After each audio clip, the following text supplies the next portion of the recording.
Hi there, students. To instill, a verb. Let's see, to instill something in somebody. This is to slowly implant an idea or a feeling or a moral attitude into somebody, but slowly and with persistent effort. So, as a teacher, one of the things I try to instill in my students is a love of foreign languages. Yeah. So this is to gradually put a feeling or an idea into somebody's mind.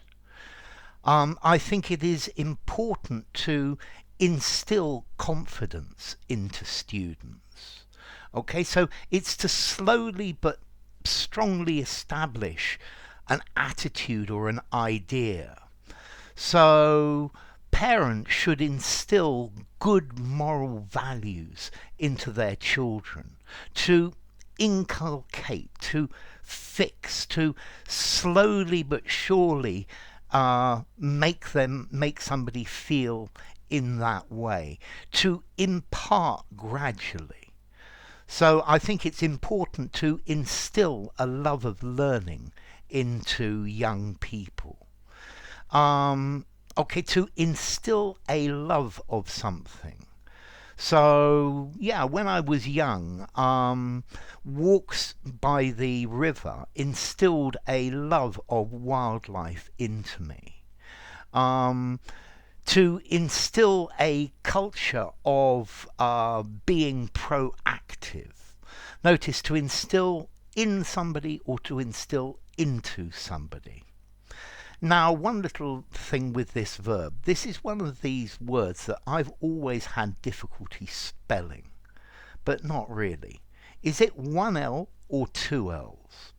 Okay, so the American spelling is two L's, whereas the British spelling is one L. So both of them are perfectly valid. Yeah? To make something, to take an attitude, to influence somebody, so that something slowly becomes part of a person's nature. Yeah. I think it is much easier to instill ideas or feelings into children than it is into adults, although with adults it's also important. Okay, so to instill discipline in children. Yeah, you teach them discipline so that they apply their own discipline, and you don't have to do this by punishment.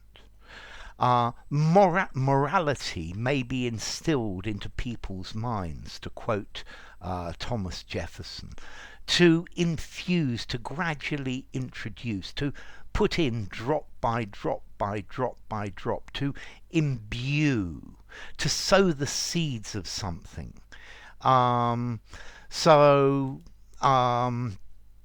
Yeah, slowly giving the apprentice a more and more responsibility, instilled into him the way that this job could be done properly. Yeah. Punctuality was something that was instilled into me from an early age. Okay, so to instill something into somebody. This itself comes from Latin, instillo, to drop in. Stillo meaning to drip, to drop, to trickle. I think this is also related to the word to distill. You use a still for distillation, a different meaning of still. Okay, so if you watch a little bit of English every day, it will instill a feeling of how English works into your English. So, formality. I think I'm going to give it a 6 in formality. I think you could probably use it anywhere, though, although it is a touch on the formal side. So enough. If you enjoyed the video, give it a rating, subscribe to my channel, and I will see you soon. Bye for now. Instill.